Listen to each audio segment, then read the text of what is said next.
Sir. ಹಾಗೆ ನಿಖಿಲ್ ಕುಮಾರಸ್ವಾಮಿ ಅವರ ಸ್ಪರ್ಧೆ ಬಗ್ಗೆ ಸಾಕಷ್ಟು ಚರ್ಚೆ ಹೇಳಿದ್ದೀರಾ, ಆದರೂ ಕಾರ್ಯಕರ್ತರು ಮಂಡ್ಯದಿಂದ ಹೇಳ್ತಾ ಇದ್ದಾರೆ, ಒತ್ತಡಗಳನ್ನು ಹಾಕ್ತಿದ್ದಾರೆ, ನೀವು ಮತ್ತೆ ಕುಮಾರಸ್ವಾಮಿ ಇಬ್ಬರು ಸ್ಪರ್ಧೆ ಮಾಡಬೇಕು ಅಂತ. ಸೊ ಆ ನಿಟ್ಟಿನಲ್ಲಿ ನನ್ನ ಒಂದು ವೈಯಕ್ತಿಕ ಅಭಿಪ್ರಾಯ, ಅನೇಕ ಬಾರಿ ನಾನು ಇದ್ರ ಬಗ್ಗೆ ತಮಗೆ ಪ್ರತಿಕ್ರಿಯೆ ಕೊಟ್ಟಿದ್ದೀನಿ.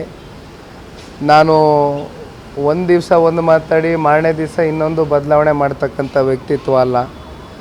ದಯಮಾಡಿ ನಾನು ಆಕಾಂಕ್ಷಿ ಅಲ್ಲ ಅಂತಕ್ಕಂಥದ್ದು ಹಲವಾರು ಬಾರಿ ಹೇಳಿದ್ದೀನಿ. ಮಂಡ್ಯ ಜಿಲ್ಲೆಯಿಂದ ನಾಳೆ ಇಟ್ಟಿರ್ತಕ್ಕಂಥ ಒಂದು ಮೀಟಿಂಗ್ ಏನಿದೆ, ಆ ಮೀಟಿಂಗ್ನಲ್ಲಿ ಬಹುಶಃ ನಮ್ಮ ನಾಯಕರುಗಳು ಪ್ರಸ್ತಾವನೆ ಮಾಡ್ತಾರೆ, ಯಾರು ಮಂಡ್ಯ ಜಿಲ್ಲೆಯಿಂದ ನಿಲ್ಲಬೇಕು ಅಂತಕ್ಕಂಥದ್ದು. ಈಗಾಗಲೇ ಚರ್ಚೆ ಪ್ರಾರಂಭ ಆಗಿದೆ.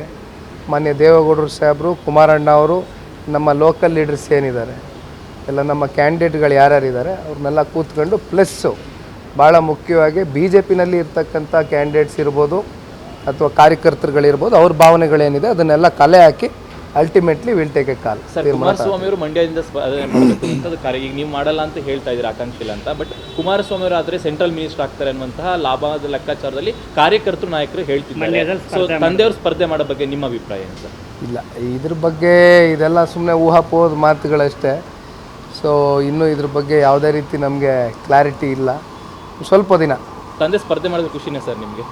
ಇಲ್ಲ ನೋಡಿ, ಯಾರು ಸ್ಪರ್ಧೆ ಮಾಡ್ತಾರೆ ಅಂತಕ್ಕಂಥದ್ದು ವಿಷಯ ಅಲ್ಲ ಇಲ್ಲಿ. ಇವತ್ತು ಮಂಡ್ಯ ಜಿಲ್ಲೆಯ ಸ್ಥಾನವನ್ನು JDS ಪಡ್ಕೊಳ್ಬೇಕು, ಅದು ಭಾಳ ಮುಖ್ಯವಾದ ಅಂಶ ಇಲ್ಲಿ. ಹಾಗಾಗಿ ಮುಂದಿನ ದಿನಗಳಲ್ಲಿ ಎಲ್ಲ ತೀರ್ಮಾನ ಆಗ್ತಾವೆ.